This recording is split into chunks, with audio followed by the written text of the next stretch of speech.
Bismillahirrahmanirrahim. Assalamualaikum warahmatullahi wabarakatuh.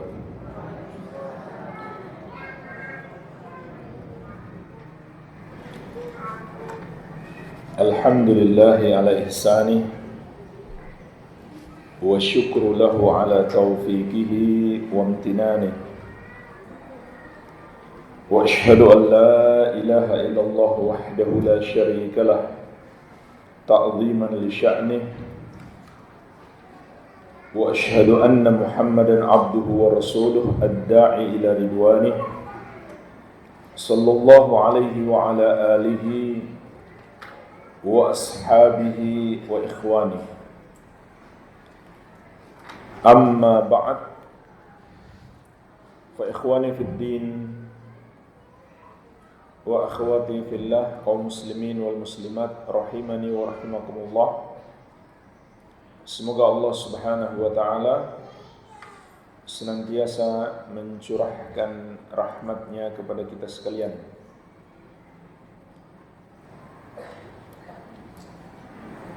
Insyaallah taala kita lanjutkan pembahasan fikih nikah yang kita ringkas dari kitab Al-Fiqhul Muyassar fi Daw'il Kitab was Sunnah, memasuki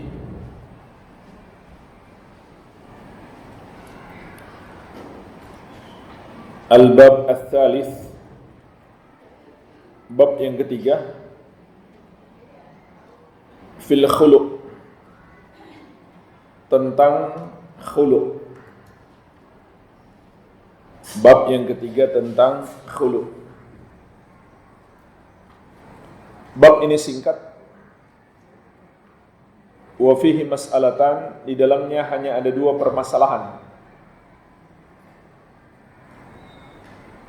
Al-mas'alatul ula, permasalahan yang pertama, maknahu wa adillatu masyru'iyyatihi. Maknahu wa adillatu masyru'iyyatihi. Makna khulu' dan dalil disyariatkannya. Khulu' itu secara bahasa ma'khudun min khal'i thawb, diambil dari khal'us thawb, melepaskan pakaian. Karena suami istri adalah pakaian terhadap antara satu dengan yang lainnya.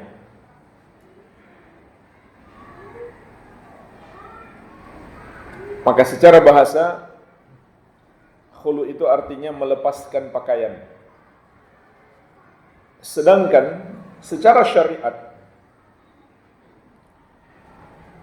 maknanya adalah furqatun tajri baina zawjain ala iwadin,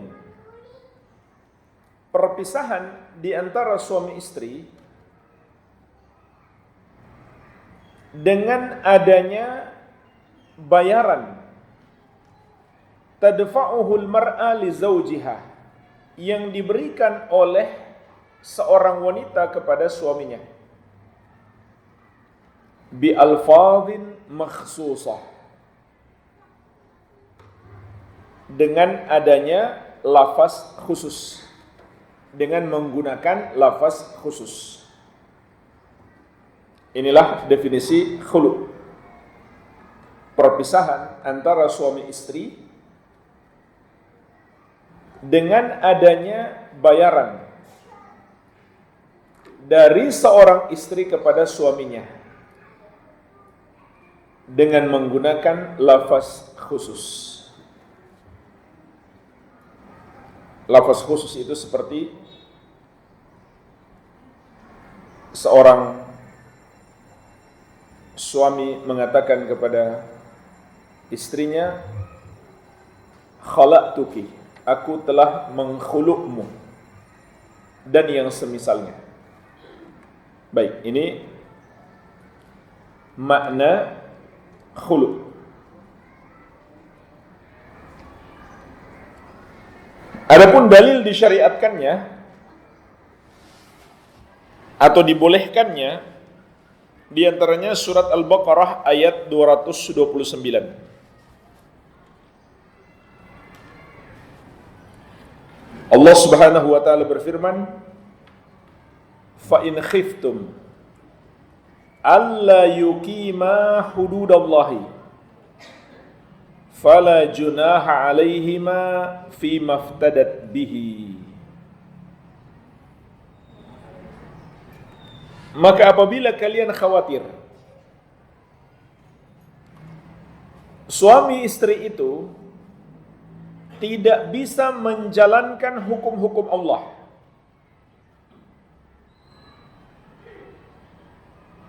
maka tidak ada dosa bagi keduanya apabila sang istri menebus dirinya, yaitu dengan minta khulu, dengan membayarkan sejumlah harta kepada suaminya agar suaminya melepaskannya, mengkhulunya. Maksud ayat ini jemaah sekalian, suami istri itu kan punya hak dan kewajiban. Tatkala sang suami tidak bisa lagi menunaikan kewajibannya, atau sebaliknya, tatkala seorang istri tidak bisa lagi menunaikan kewajibannya kepada suami, maka daripada mereka berdosa tidak menegakkan kewajiban, maka tidak mengapa mereka berpisah dengan cara sang istri minta khulu, minta pisah, dengan membayarkan sejumlah harta kepada suaminya.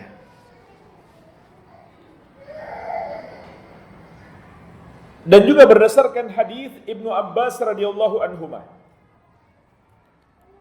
yang diriwayatkan Al-Bukhari, anna imra'ata Thabit bin Qais radhiyallahu anhuma atatin Nabiy sallallahu alaihi wasallam faqalat, bahwasanya istri Thabit bin Qais, semoga Allah meridhai keduanya, beliau dan istrinya, mendatangi Nabi sallallahu alaihi wasallam seraya berkata, "Ya Rasulullah, Thabit bin Qais ma a'tibu alaihi fi khuluqin waladinin." Wahai Rasulullah, suamiku Thabit bin Qais tidaklah aku celah akhlaknya dan agamanya. Artinya dia berakhlak baik, ibadahnya juga bagus, akidahnya juga bagus. Walakinni akrahul kufra fil Islam. Akan tetapi aku tidak suka melakukan kekufuran dalam Islam. Maksudnya aku tidak mau menjadi istri yang durhaka. Maksudnya apa jemaah sekalian? Dia tidak suka kepada suaminya dari segi fisiknya. Maka dia khawatir karena kurang suka kepada suaminya sehingga dia tidak menjadi istri yang baik. Padahal suaminya ahli ibadah, akhlaknya juga bagus, tapi secara fisik dia nggak suka. Maka dia bertanya kepada Rasulullah SAW, boleh nggak saya minta cerai? Faqala Nabi SAW, maka Nabi SAW bersabda, aturiddina alaihi hadiqatahu, apakah kamu mau mengembalikan kebunnya? Maksudnya maharnya yang dulu dia berikan kepadamu, mau enggak dikembalikan? Qalat na'am. Maka istrinya menjawab, iya. Faqala Rasulullah sallallahu alaihi wasallam, maka Rasulullah sallallahu alaihi wasallam bersabda kepada suaminya, Thabit bin Qais, "Iqbalil hadiqah wa talliqha tatliqah." Terimalah kebunmu dan lepaskan dia. Maka ini adalah dalil yang menunjukkan bolehnya seorang istri meminta khulu. Tetapi jemaah sekalian, perlu kita ingatkan, dibolehkan di sini kalau ada sebab. Kalau ada sebab. Baik sebab agama atau sebab duniawi, tidak mengapa. Nah, ini dua sebab. Yang pertama sebab duniawi. Seperti dia tidak suka suaminya secara fisik. Atau karena kekurangan harta suaminya. Boleh nggak istri minta cerai karena suaminya miskin? Hukumnya mubah. Boleh.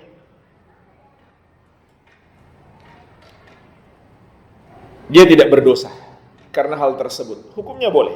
Karena itu hal yang dibutuhkan oleh seorang wanita. Tentu kalau dia mau bersabar, itu lebih afdal. Itu lebih afdal. Tapi seandainya dia minta cerai, hukumnya mubah. Boleh-boleh saja.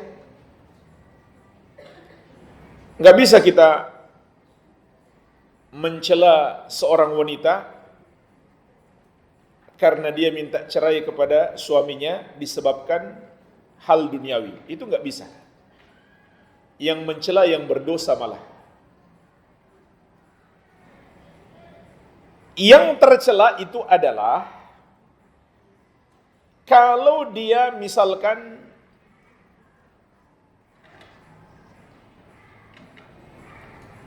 mau menikah lagi dengan laki-laki lain yang lebih baik dunianya, tapi buruk agamanya. Nah, itu yang tercela. Sama halnya dengan wanita yang dilamar. Kemudian dia menolak seorang laki-laki yang melamarnya karena alasan duniawi. Apakah alasan hartanya atau fisiknya? Itu hukumnya mubah. Boleh-boleh saja. Yang tercela adalah ketika dia menerima seorang laki-laki yang melamarnya hanya semata-mata karena dunia tanpa melihat kepada agamanya. Bisa dipahami ya? Jadi kalau dia mempertimbangkan dua-duanya, itu boleh-boleh saja. Pertama, nomor satu dia lihat agamanya. Nomor dua, dia lihat hartanya atau fisiknya. Itu hal yang mubah. Nggak boleh kita mengatakan misalkan ya cewek matre. Itu hal yang mubah di dalam syariat.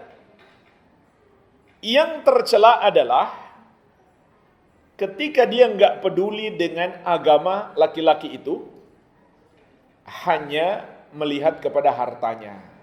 Nah, saat itu barulah menjadi tercela. Nggak peduli laki-laki itu sholat, nggak sholat, yang penting orang kaya. Na'udzubillah. Tapi kalau dia pingin dua-duanya, itu hal yang boleh. Dia pingin suaminya bertakwa, dia pingin juga suaminya itu orang kaya. Itu hal yang dibolehkan oleh syariat. Baik. Jadi ini sebab yang pertama, dibolehkan dalam syariat. Seorang istri minta cerai hanya karena persoalan duniawi. Boleh ya, bukan dianjurkan, tapi dibolehkan. Yang dianjurkan adalah dia sabar. Itu yang dianjurkan. Namun tidak dihukumi haram kalau dia minta cerai. Sebab yang kedua yang membolehkan seorang wanita itu minta cerai adalah karena agama. Nah, ini bisa sampai pada tingkatan wajib. Contohnya, suaminya suka berbuat dosa besar. Dinasihati nggak mau bertobat. Maka wajib bagi istri untuk minta cerai. Apalagi nggak sholat misalkan. Nggak sholat itu kufur. Atau pergi ke dukun. Ini lebih berbahaya lagi. Dan semisalnya. Jadi dia minta cerai karena sebab agama. Kalau saja karena sebab dunia dibolehkan, maka tentu sebab agama lebih dibolehkan lagi. Iya. Jadi ini faedah yang bisa kita petik dari hadis ini. Istri Thabit bin Qais radhiyallahu anhuma minta cerai hanya karena fisik suaminya. Maka ini boleh.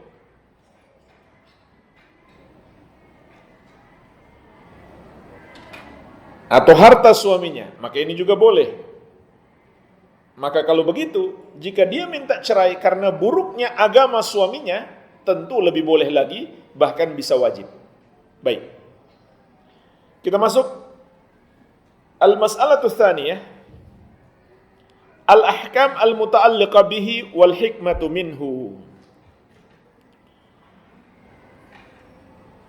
Hukum-hukum yang terkait dengannya dan hikmahnya. Jadi permasalahan yang kedua ini terbagi menjadi dua bagian. Bagian yang pertama hukum-hukumnya, bagian yang kedua hikmahnya. Di sini disebutkan ringkasan 7 poin. Hukum-hukum terkait dengan khulu'. Yang pertama, annal khul'a jaizun li su'il isyrah baina az-zawjain. Bahwasanya khulu', seorang wanita yang minta cerai itu boleh dikarenakan buruknya hubungan antara suami istri. Nah, buruknya hubungan bisa disebabkan oleh dua hal tadi. Karena dunia atau karena agama. Karena dunia atau karena agama. Adapun jamaah sekalian, kalau seorang istri minta cerai tanpa ada alasan, maka ini adalah termasuk dosa besar. Rasulullah sallallahu alaihi wasallam melarang keras. Beliau bersabda, ayyuma imra'atin sa'alat zawjaha talaqan fi ghairi ma ba'sin faharamun 'alaiha raihatul jannah.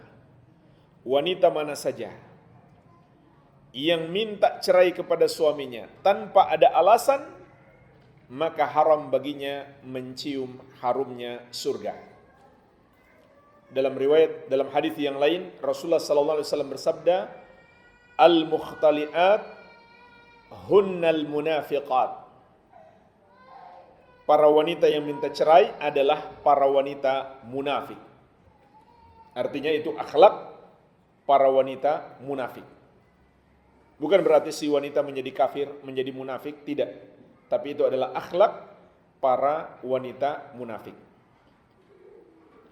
Jadi, sangat tercela di dalam syariat. Ketika seorang wanita minta cerai tanpa ada sebab. Tanpa ada sebab.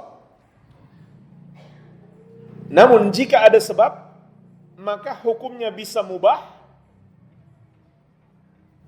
atau dianjurkan atau bahkan bisa wajib. Kalau ada sebab, tergantung apa sebabnya. Tergantung apa sebabnya.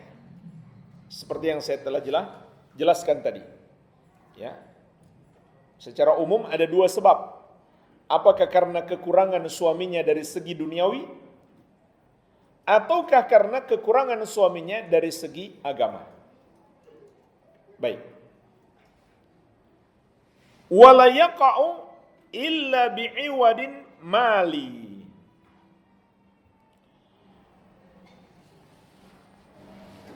Dan khulu itu tidaklah terjadi kecuali dengan adanya penebusan sejumlah harta. Tafriduhu zaujah li zauj, yang dibayarkan oleh seorang istri kepada suami. Berapa besar hartanya? Sesuai kesepakatan mereka.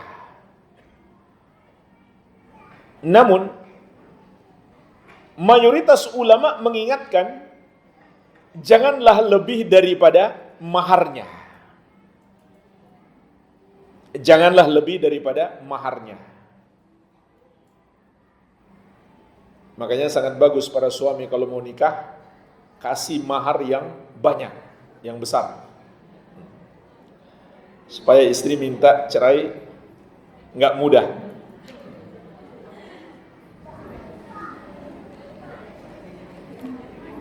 Kasih 1 miliar, itu cuma seperangkat alat sholat. Padahal istrinya sudah punya juga tuh.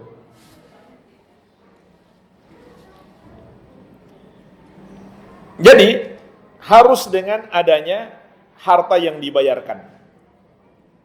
Ya, sebagaimana juga ayat telah kita sebutkan tadi, surat Al-Baqarah ayat 229. Fala junaha 'alaiha fi maftadat bihi.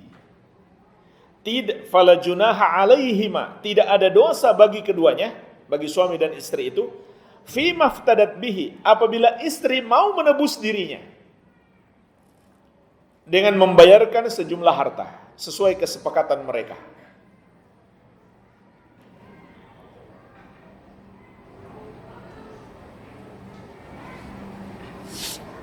Berarti jamaah sekalian, kalau perpisahan itu dengan tanpa membayarkan harta dari pihak istri, itu nggak disebut khulu. Karena nanti akan kita sebutkan, tidak sama hukum-hukum akibat dari khulu dan hukum-hukum akibat dari talak. Ini perlu dibedakan. InsyaAllah ta'ala di kesempatan yang akan datang, kita masuk di bab yang keempat tentang talak. Sekarang kita bahas khulu dulu. Namun, yang paling penting adalah kita bisa membedakan antara khulu dan talak. Karena hukum-hukumnya akan berbeda nanti. Nanti akan kita sebutkan apa perbedaannya.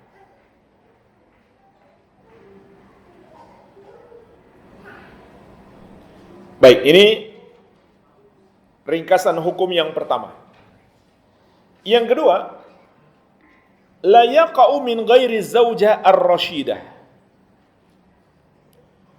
Khulu ini tidak terjadi dari seorang wanita yang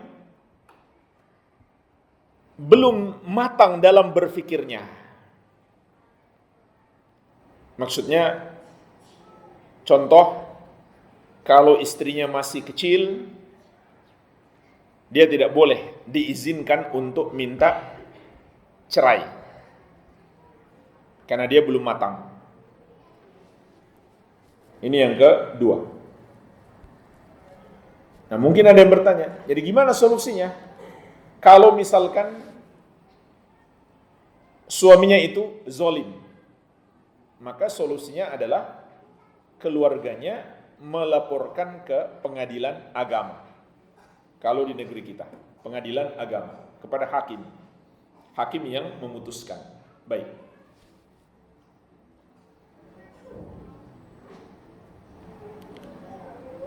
Ringkasan hukum yang ketiga, idza khala ar-rajul imra'atahu malakatil mar'atu bidzalika amra nafsiha. Apabila seorang laki-laki telah menghulu istrinya dengan dia menerima pembayaran dari istrinya, maka wanita itu telah memiliki dirinya sendiri. Maksudnya jemaah sekalian, suami dan istri ketika itu sudah terpisah dan sudah tidak ada hubungan lagi, dan suami tidak lagi berhak untuk merujuk. Nah, ini di antara perbedaan penting antara khulu dengan talak.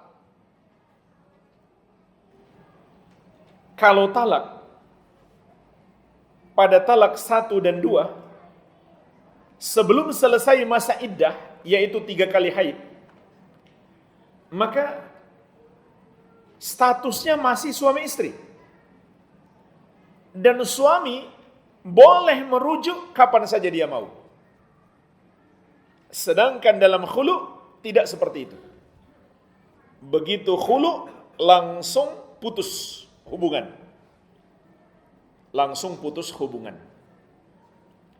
Dia tidak berhak dan suami tidak berhak untuk merujuk istrinya. Kecuali dengan nikah baru.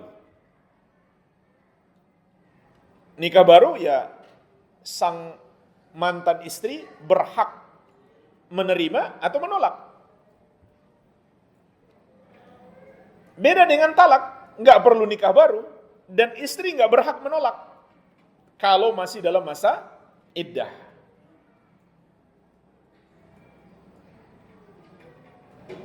Oleh karenanya jemaah sekalian, di talak 1 dan 2 itu pun istri seharusnya masih tinggal di rumah suami sampai selesai masa iddah, sampai 3 kali haid. Tapi untuk khulu ya nggak boleh lagi, karena mereka sudah tidak ada hubungan. Mereka sudah orang asing, tidak ada hubungan. Maka hendaklah sang istri pergi dari rumah suaminya. Kecuali yang punya rumah istrinya. Suami yang pergi kalau gitu.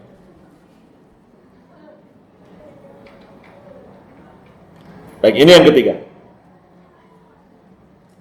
Kemudian yang keempat,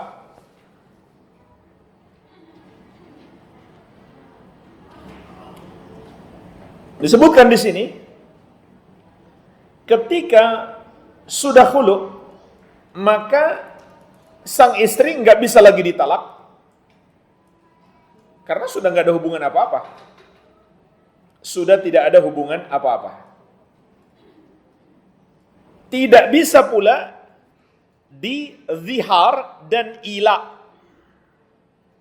Zihar itu karena suami tidak mau berhubungan dengan istrinya, lalu dia mengatakan, kamu seperti ibu saya. Ila itu dia bersumpah, dia nggak mau berhubungan dengan istrinya. Nah, ini ada hukum-hukumnya. Insya Allah ini kita bahas di bab yang kelima dan keenam tentang ila dan zihar. Nah, itu sudah nggak berlaku. Dia suami nggak boleh lagi seperti itu kalau istrinya sudah di khulu. Yang kelima, khulu itu boleh di masa haid atau di masa suci setelah digauli. Sedangkan talak nggak boleh. Jadi talak tidak boleh di masa haid, tidak boleh pula di masa suci setelah digauli. Sampai jelas dia hamil atau tidak. Kalau sudah jelas hamil, baru boleh ditalak. Maksudnya kalau mau ditalak. Sedangkan khulu boleh. Di masa haid tidak mengapa. Juga di masa suci setelah digauli.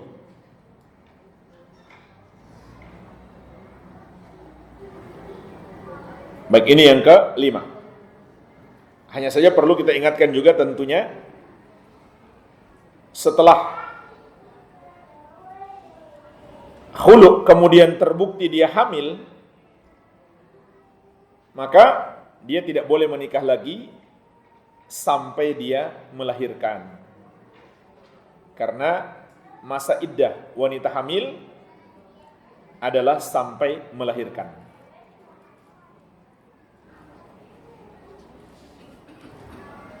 Yang keenam, Tidak boleh bagi seorang suami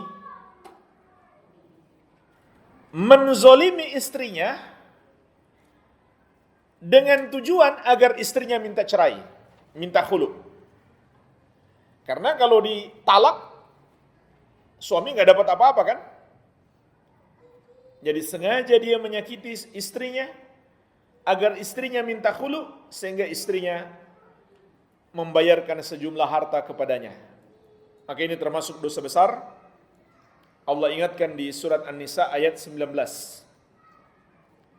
Wala ta'duluhunna litadhhabu bi ba'di ma ataitumuhunna illa ayyatina bi fahishatin mubayyinah. Dan janganlah kalian menyusahkan istri-istri kalian agar kalian bisa mengambil kembali sebagian yang telah kalian berikan kepada mereka, kecuali apabila mereka melakukan perbuatan zina. Maka sebagai hukuman bisa seorang suami menyulitkan istrinya agar istrinya mengembalikan maharnya. Baik, ini yang ke-6. Yang ke-7. Nah, ini penegasan. Tidak dibolehkan seorang istri minta cerai kepada suami tanpa ada alasan yang dibenarkan oleh syariat. Tidak dibolehkan seorang istri minta cerai kepada suami tanpa ada alasan yang dibolehkan secara syariat. Sebagaimana telah kita jelaskan tadi. Sebab yang dibolehkan itu ada sebab yang mubah, ada yang dianjurkan, ada yang bahkan sampai tingkat wajib. Yang mubah itu dalam permasalahan duniawi. Yang dianjurkan bahkan bisa wajib dalam permasalahan agama. Kalau suaminya kurang dalam masalah duniawi, dibolehkan bagi istri minta cerai. Sekali lagi saya ingatkan, dibolehkan bukan dianjurkan. Yang dianjurkan malah sebaliknya, hendaklah istri bersabar demi menjaga keutuhan rumah tangga. Terlebih lagi kesempitan dalam duniawi misalkan, insya Allah tidak selamanya.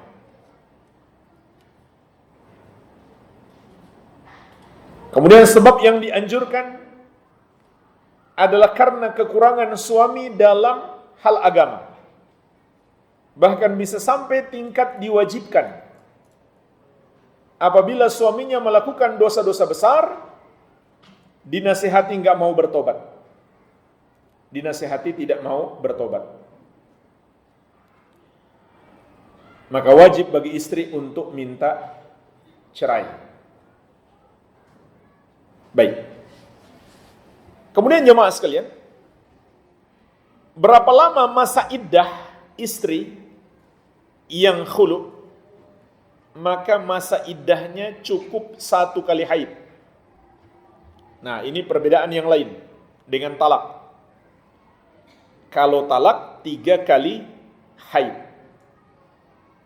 baru dia bisa dinikahi oleh laki-laki lain.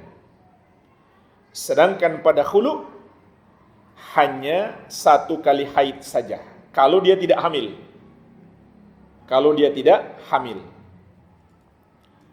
Namun kalau dia hamil, maka masa iddahnya adalah sampai melahirkan. Iya.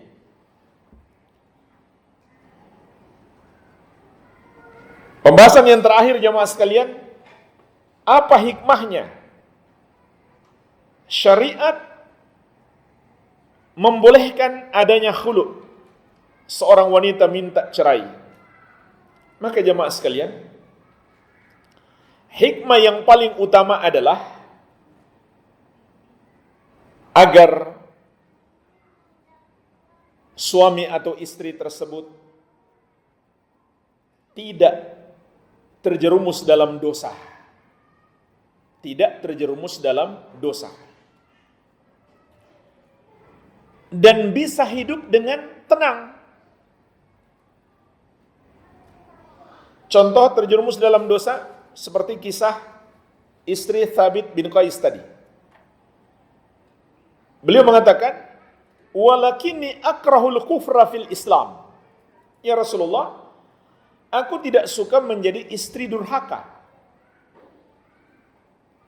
Artinya, karena dia nggak senang lagi kepada suaminya, dia khawatir nggak bisa melayani suaminya dengan baik.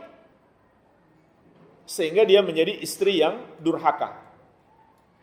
Maka syariat memberi jalan keluar untuk dia minta cerai dengan cara yang baik.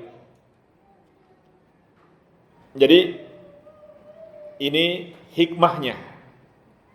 Maka kita pun paham jemaah sekalian, menegakkan hukum-hukum Allah dalam rumah tangga, ini adalah tujuan penting dalam pernikahan. Oleh karena itu di ayat 229 surat Al-Baqarah Allah mengatakan, "Fa in khiftum alla yuqima hududallahi." Kalau kalian khawatir suami istri itu tidak bisa menjalankan hukum-hukum Allah, fala junaha alaihima fima iftadat bihi. Maka tidak ada dosa bagi keduanya apabila sang istri mau menebus dirinya, minta khulu kepada suami. Jadi ini hikmahnya yang paling penting, agar bisa menjalankan hukum-hukum Allah atau terhindar dari dosa apabila mereka tidak menjalankan hukum-hukum Allah di dalam pernikahan. Ya. Tentu jemaah sekalian, dibolehkannya khulu ini bukan berarti agar kita lebih mudah berpisah dengan pasangan kita, tidak. Justru yang dianjurkan adalah sebaliknya. Kita berusaha mempertahankannya. Seorang istri apabila dia melihat kekurangan dunia pada suaminya, maka dia sabar. Dan itu pahala baginya. Dan itu pahala baginya. Sampai dulu di masa salaf. Ini kisah yang lain, bukan kisahnya Thabit bin Qais. Ada seorang suami yang jelek,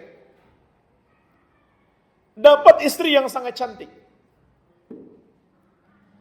Maka suaminya berkata kepada istrinya, "Saya sangat bersyukur dapat istri yang cantik seperti kamu. Saya berharap pahala dengan kesyukuran saya." Maka apa jawab suaminya? "Saya pun berharap pahala mendapatkan suami seperti kamu." Suaminya pikir dia juga bersyukur. Padahal pahala yang dia maksud pahala sabar. Jadi, di balik itu ada pahala. Tatkala seorang istri bersabar menghadapi kekurangan dunia yang ada pada suaminya, maka di situ ada pahala. Baik kekurangan fisiknya, kekurangan hartanya. Terlebih lagi nggak ada jaminan juga setelah dia bercerai dari suaminya, dia dapat yang lebih baik dari segi dunia. Nggak ada jaminan kan? Apalagi kalau dia dapat suami yang lebih buruk dari segi agamanya, yang mungkin bisa membuat dia lebih menderita.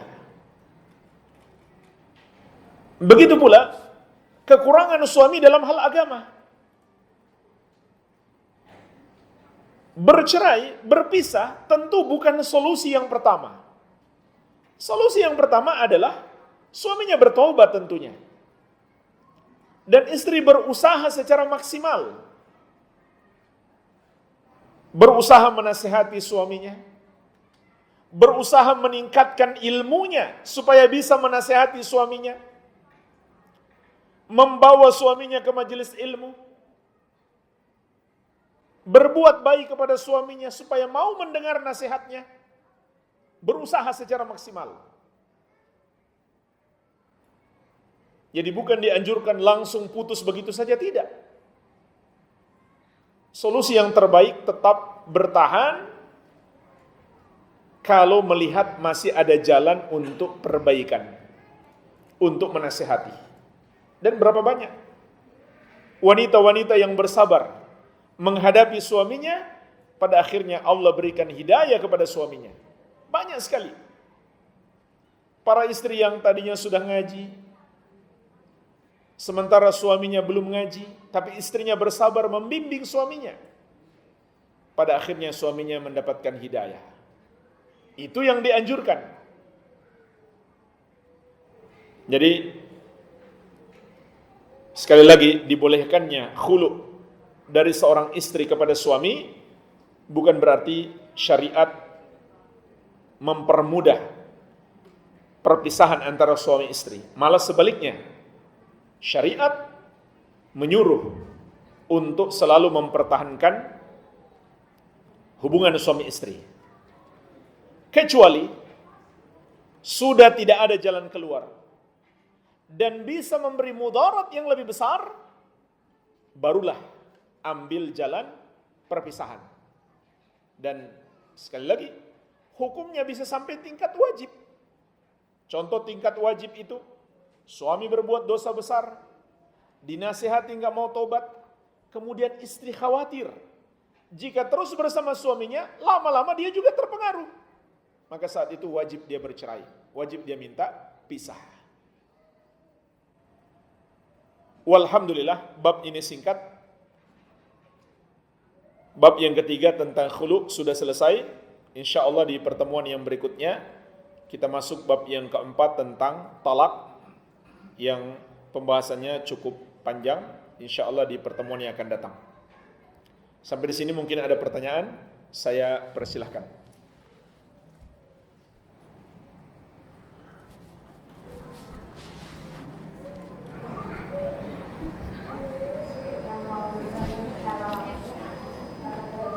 Jazakallah.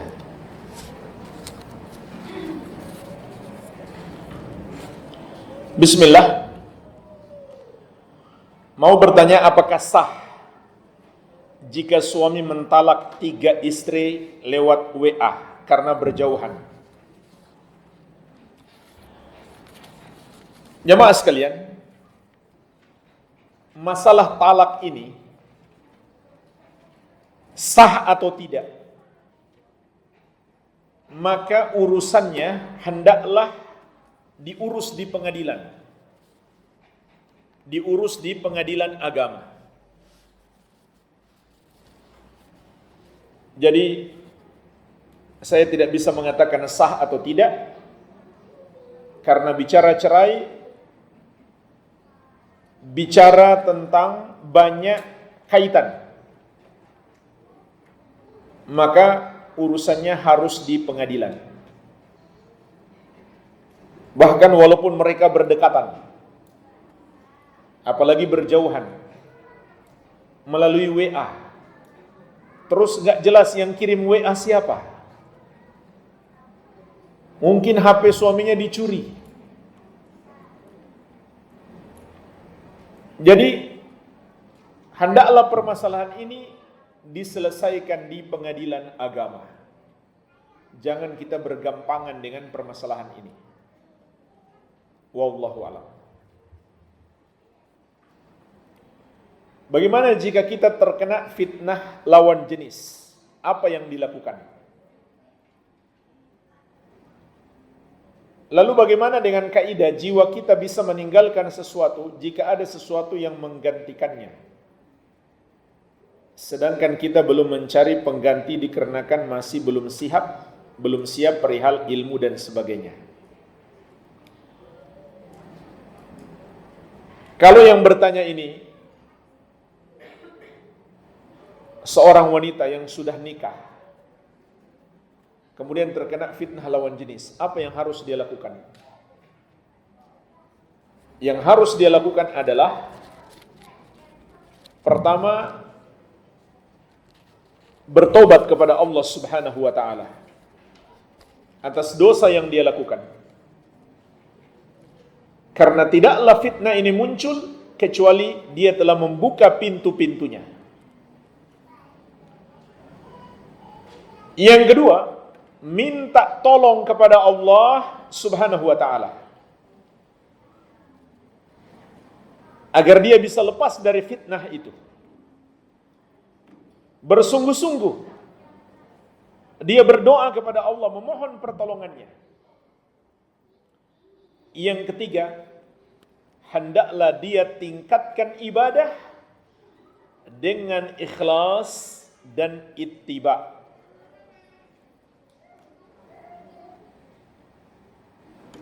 Jamaah sekalian, ikhlas dan ittiba adalah senjata utama kita menghadapi berbagai macam dorongan-dorongan untuk berbuat dosa dan godaan-godaan iblis. Lihatlah bagaimana Allah menyelamatkan Nabi Yusuf alaihi salam. Allah sebutkan di surat Yusuf ayat ke-24. Bagaimana Nabi Yusuf alaihissalam dijebak oleh seorang wanita yang sangat cantik, yang memiliki kekuasaan dan memiliki harta yang melimpah. Dan di ruangan itu tinggal mereka berdua. Bukan Nabi Yusuf sengaja masuk ke situ, tidak. Dia dijebak oleh wanita itu. Pintu dan jendelanya sudah ditutup. Suaminya pergi. Tidak ada lagi selain mereka berdua di situ. Namun Allah Azza wa Jalla menyelamatkan Nabi Yusuf alaihi salam. Maka Allah menjelaskan kepada kita sebab keselamatan beliau dari hubungan terlarang. Kadzalika linasrifa anhu su'a wal fahsya'a innahu min ibadinal mukhlasin. Demikianlah kami palingkan Yusuf dari perbuatan buruk dan keji itu, karena dia termasuk hamba-hamba kami yang ikhlas. Dan ittiba kepada Nabi SAW adalah pintu hidayah. Wa in tuti'uhu tahtadu, kata Allah, kalau kalian menaati Rasul, maka kalian akan mendapatkan hidayah. Dan untuk bisa selamat dari kemaksiatan, kita membutuhkan hidayah. Maka solusi yang ketiga, hendaklah kita tingkatkan ibadah dengan ikhlas dan ittiba. Kemudian yang keempat, dan ini penting sekali, sebagaimana juga dikatakan oleh Imam Ibnul Qayyim rahimahullahu ta'ala, tentang bagaimana menyelamatkan diri dari hubungan terlarang, adalah putuskan semua kontak. Putuskan semua interaksi. Kalau perlu, pergi jauh dari tempat itu. Supaya kita tidak sedikit pun mendengar tentang dia. Bagaimana realisasinya di zaman sekarang? Blokir WhatsApp-nya. Putuskan dari pertemanan di Facebook. Blokir Instagram-nya. Bahkan kalau perlu, jauhi semua orang-orang yang mengenal dia. Sehingga ketika mereka berbicara tentang dia, kita nggak mendengar. Ini nasihat Imam Ibnul Qayyim rahimahullah. Putuskan semua interaksi dengan orang itu.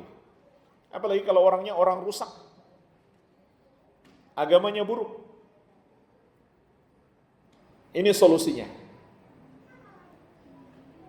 Dan solusi ini juga berlaku bagi yang belum nikah, kemudian dia tertarik dengan wanita yang tidak pantas dia nikahi karena sudah milik orang misalkan, atau wanita itu memang gak suka kepada dia.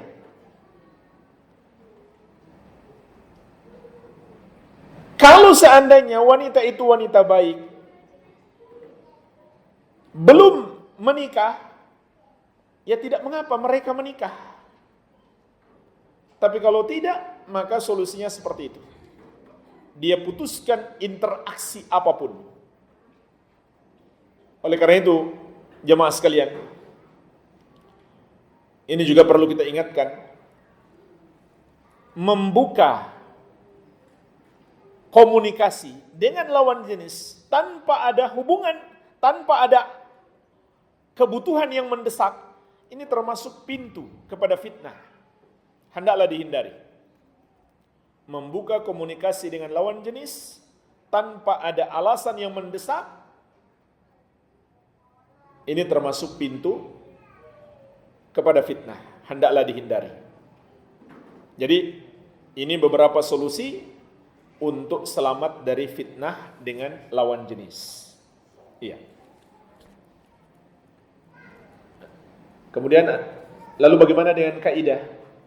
Jiwa kita bisa meninggalkan sesuatu jika ada sesuatu yang menggantikannya. Jemaah sekalian, ketahuilah,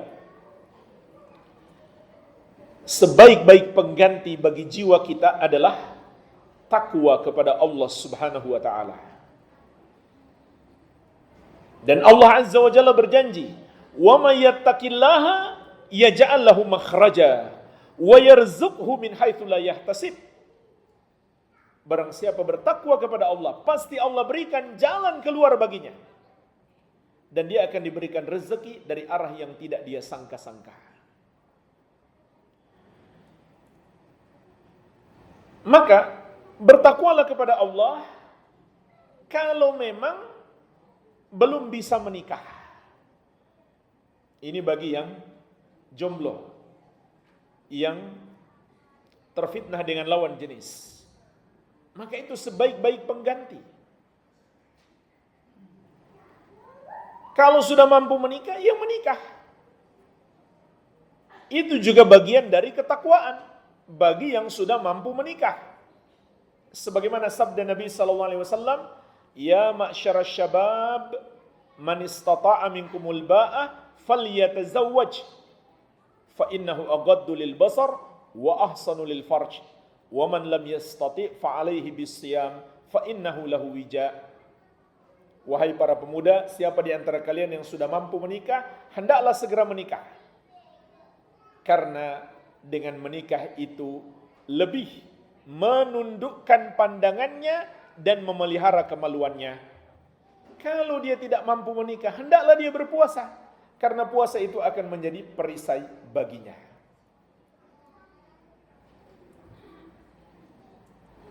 Jadi, solusi yang terbaik, pengganti yang terbaik adalah bertakwa kepada Allah Subhanahu wa ta'ala. Dengan takwa, apapun masalah kita, Allah akan berikan jalan keluar. Karena itu janji Allah. Jangan pernah ragu dengan janji Allah. Wa may yattaqillaha yaj'al lahu makhraja wa yarzuqhu min haitsu la yahtasib. Barang siapa bertakwa kepada Allah, pasti Allah berikan jalan keluar baginya. Dan dia akan diberikan rezeki dari arah yang tidak dia sangka-sangka. Wa may yattaqillaha yaj'al lahu min amrihi yusra. Dan barang siapa yang bertakwa kepada Allah, maka Allah akan mudahkan urusannya. Jadi gak usah khawatir dengan apapun kesusahan kita. Selama kita bertakwa kepada Allah, pasti Allah akan menolong kita. Iya. Apakah tanggal 22 besok masih bisa dihitung puasa Syawal? Ya, selama bulan Syawal. Selama bulan Syawal belum berakhir, maka berarti masih ada waktu untuk puasa Syawal. Dan bulan Hijriah itu dua kemungkinan. Bisa jadi sampai 29, bisa jadi sampai 30. Berarti tanggal 29 pun masih bisa puasa Syawal.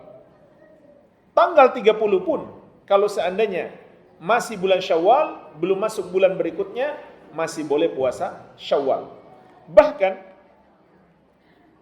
Ibu-ibu masih bisa dilanjutkan? Masih bisa ya? Baik. Kalau seandainya seseorang berhalangan puasa Syawal karena udzur, seperti karena dia sakit di bulan Syawal, nggak sempat dia puasa Syawal, maka boleh dia qada puasa Syawal di bulan berikutnya. Boleh dia qada puasa Syawal di bulan berikutnya. Kalau memang dia tidak puasa Syawal karena udzur. Iya.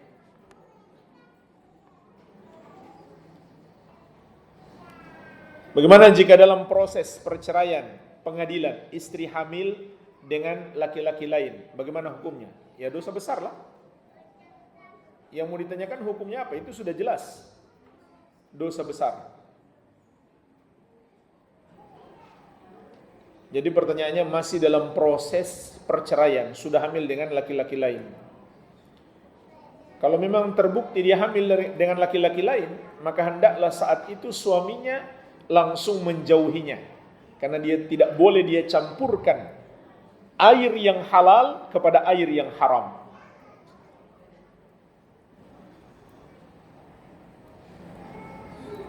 Jika wanita ingin dinikahi laki-laki yang sudah beristri dua, dan wanita tersebut meminta syarat ingin dinikahi asalkan istri kedua diceraikan terlebih dahulu, ini termasuk dosa besar. Rasulullah SAW menggambarkan seperti dia ingin seorang laki-laki itu hanya memberi makan kepadanya dan menelantarkan saudaranya sesama muslimah. Artinya ini sebuah penggambaran yang rendah. Jadi yang dia tuju hanyalah makanan gitu. Ya intinya itu adalah termasuk dosa besar. Itu termasuk dosa besar.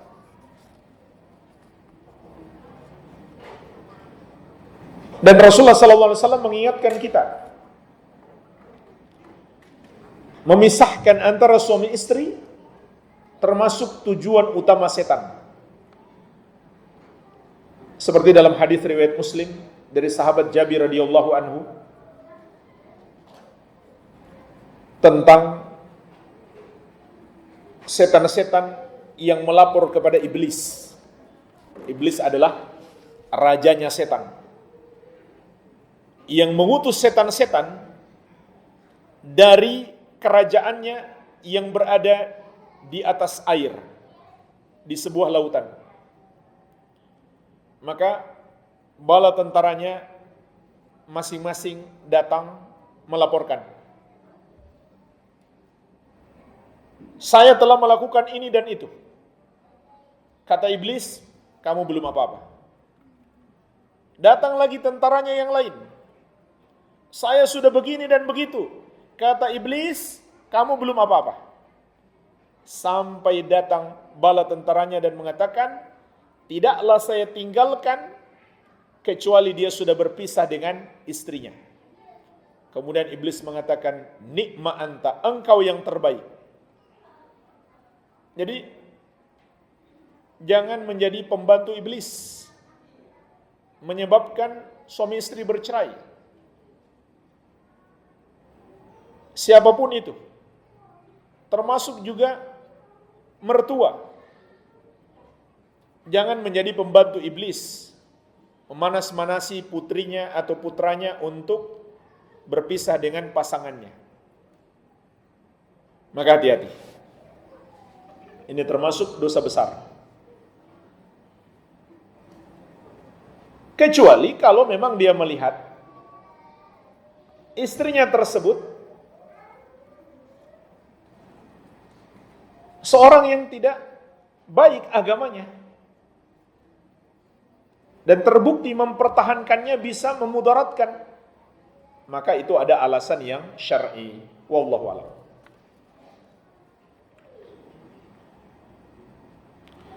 Jika dititipkan barang untuk dijual di dalam ruangan ini, boleh atau tidak? Hukumnya bagaimana? Ini masjid atau aula? Ini masjid kan? Selama ini masih gedung masjid, maka ini hukumnya masjid.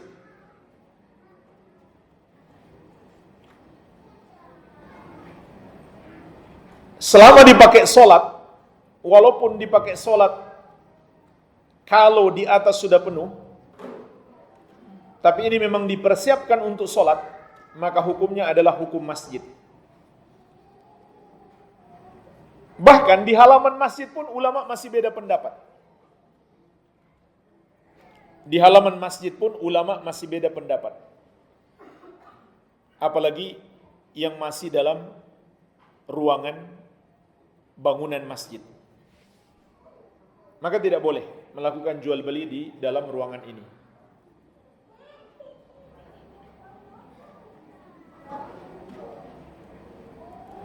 Jika kata talak diucapkan oleh laki-laki, tepatnya seperti apa? Contoh, kita sudah tidak ada hubungan apa-apa lagi. Insya Allah kita akan bahas lebih detail di bab berikutnya, namun secara singkat. Kata talak itu ada dua macam. Ada yang tegas, ada yang berupa kata kiasan. Kalau yang tegas itu berarti sudah jelas. Contoh, saya ceraikan kamu. Nah, contoh yang ditanyakan di sini adalah kata kiasan. Kita sudah tidak ada hubungan apa-apa lagi. Maka ucapan ini kan tidak tegas. Apakah dia bisa menjadi syarat talak? Jawabannya tergantung niat. Kalau diniatkan untuk talak, maka berlaku. Kalau tidak, maka tidak. Apabila seorang suami mempunyai penyakit tertentu, apakah sang istri boleh meminta khulu? Tadi sudah kita jelaskan hukumnya mubah. Namun kalau dia bersabar, itu lebih afdal. Mungkin dia nikah lagi dengan suami yang sehat, setahun berikutnya sakit lagi. Maka dia bersabar lebih afdal. Namun sekali lagi hukumnya mubah. Dia tidak bisa disalahkan karena itu. Bagaimana hukumnya ketika orang mau berhaji, mengadakan pengajian di rumahnya, meminta doa, memohon maaf kepada karib kerabat? Apakah ada dalilnya? Tidak ada dalil khusus tentang ini. Tidak ada dalil khusus. Kalau bikin kajian di rumahnya agar dia pingin minta nasihat kepada ustadz, atau bahkan dia pingin diajari manasik haji yang benar, maka ini tidak mengapa. Selama tidak diyakini itu bagian dari amalan haji, melainkan itu bagian dari menuntut ilmu. Begitu pula meminta doa, ini bisa kapan saja. Bahkan kita sudah di haji pun sekarang mudah kita kirim kabar kepada orang-orang minta didoakan. Tapi berdoa dengan cara berkumpul, sengaja melakukan itu, maka tidak ada dalilnya. Begitu pula berzikir bersama, misalkan menyebut la ilaha illallah dengan satu suara, ini juga tidak ada dalilnya. Sedangkan meminta maaf kepada karib kerabat, maka ini juga amalan yang dianjurkan tapi umum sifatnya. Dan harus dilakukan segera kalau kita punya salah. Nah, bahayanya kalau seperti ini, dia punya salah kepada keluarga, dia nggak mau minta maaf, tunggu 2 tahun lagi mau haji. Ini kan bahaya. Jadi nggak ada dalil khusus. Namun adanya dalil umum. Hendaklah dia cepat minta maaf kepada keluarganya. Kalau memang punya salah. Iya.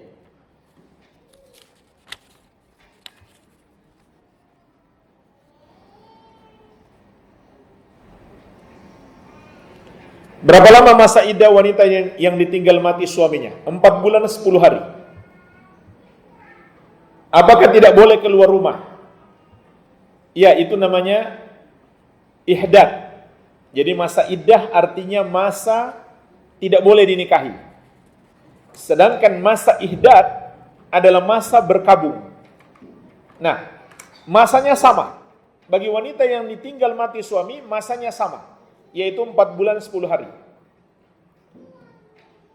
Dia tidak boleh keluar rumah kecuali untuk kebutuhan mendesak.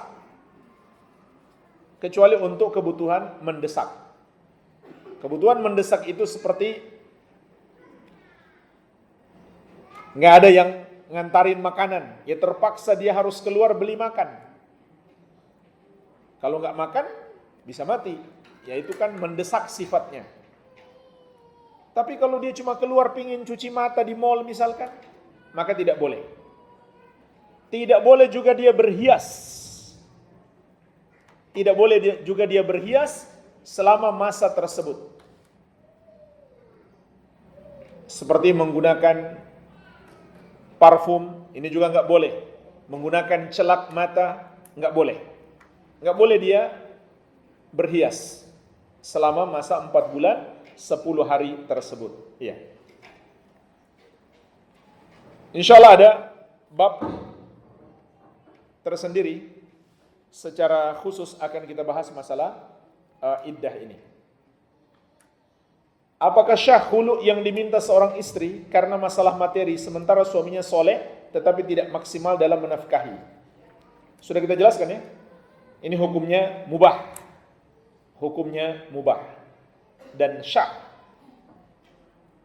Kalau terjadi khulu maka syah dengan alasan tersebut. Apakah sah jika istri yang meminta khulu tetapi tidak membayar khulu karena suaminya masih hutang mahar?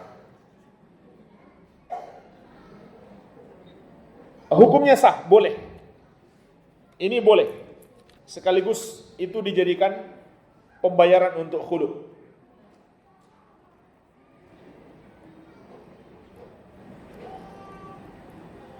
Bagaimana hukumnya kalau seorang suami menggantung istrinya? Istri selingkuh. Istri juga tidak mau mengembalikan mahar. Ini bukan menggantung di tali ya. Jadi maksudnya istrinya dibiarkan begitu saja. Dan istri tidak mau mengembalikan mahar.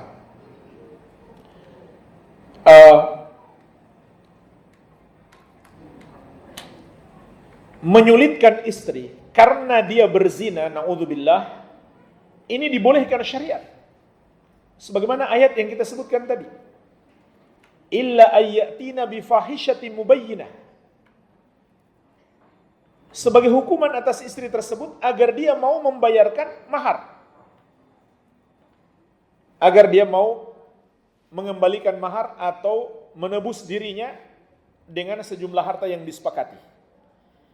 Bagi suami itu boleh dia lakukan. Nah, bagi istri, kalau dia tidak mau membayar untuk menebus dirinya, dan dia kemudian terjerumus selingkuh lagi karena itu, maka dia berarti menambah dosa. Berarti dia menambah dosa. Jadi, suami boleh melakukan itu, dan istri hendaklah kalau memang dia sudah mau pisah dengan suaminya, dia lakukan juga. Jangan malah dia menambah dosa. Iya, wallahu a'lam.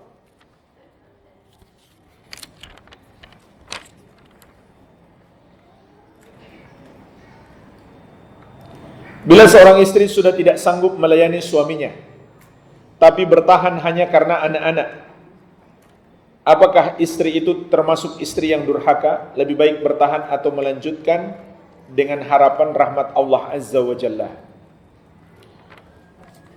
Kita pelajari sejauh mana maslahat dan mudaratnya. Kalau perpisahan itu lebih besar mudaratnya, termasuk kepada anak-anaknya, maka lebih afdal bertahan. Lebih afdal bertahan. Jadi, ini perlu ditimbang sejauh mana maslahat dan mudaratnya. Memang ada mudarat. Memang ada mudarat dalam mempertahankan hubungan. Tapi kalau dengan berpisah mudaratnya lebih besar, maka lebih baik bertahan kalau begitu. Lebih baik bertahan. Iya. Mungkin saya berikan satu contoh. Suaminya terus melakukan dosa besar.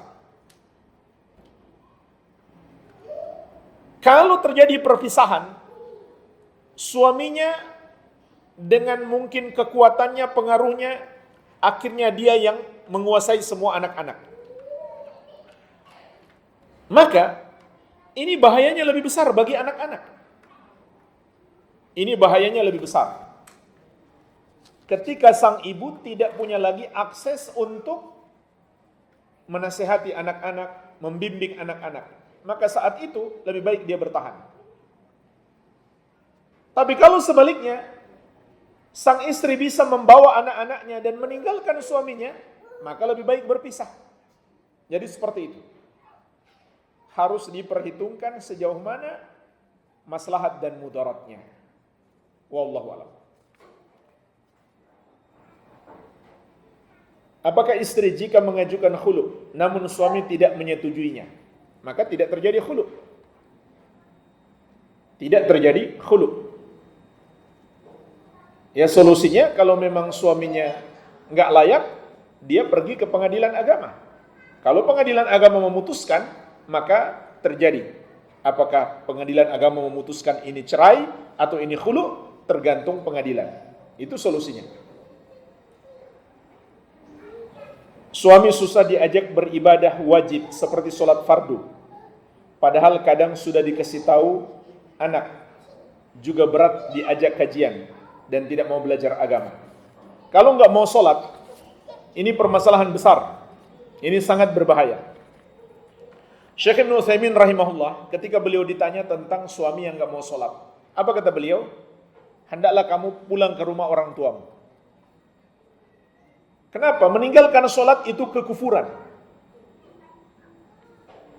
Kekufuran itu lebih daripada dosa besar.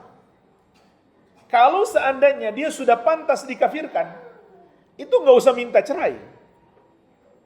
Otomatis pernikahannya rusak. Jadi Bapak Ibu sekalian, kalau ada salah satu pasangan yang murtad, itu nggak perlu cerai. Nggak perlu minta cerai, otomatis terpisah. Mereka rusak hubungannya. Jadi kalau sampai sudah tingkat kekufuran, ini sudah tidak main-main lagi, ini sudah sangat berbahaya. Ini kata Syekh Ibnu Utsaimin, kamu pulang ke rumah orang tuamu sampai dia mau melakukan sholat, baru bisa bersatu lagi. Iya.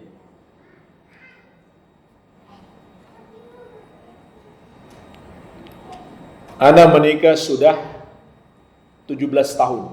Suami ana melakukan selingkuh sudah 5 tahun dan tidak pernah berhubungan suami istri. Apa yang harus ana lakukan? Kalau dia nggak mau bertobat dan dia betul-betul selingkuh, bukan menikah lagi, maka ini adalah dosa besar. Zina adalah dosa besar. Kalau dia betul-betul berzina, ini bahkan wajib minta cerai. Dalam kondisi seperti ini wajib minta cerai jika dia terus melakukan dosa-dosa besar dan tidak mau bertobat. Cuma dipastikan dulu dia nikah lagi atau selingkuh. Ya. Wallahu alam. Semoga bermanfaat. Lebih dan kurangnya saya mohon maaf. Wabillahi taufik. Subhanakallahumma wabihamdika. Asyhadu an la ilaha illa anta astaghfiruka wa atubu ilaik. Wa sallallahu ala nabiyyina Muhammadin wa alihi wa sallam. Wa akhiru da'wana anil hamdulillahi rabbil alamin. Wassalamualaikum warahmatullahi wabarakatuh.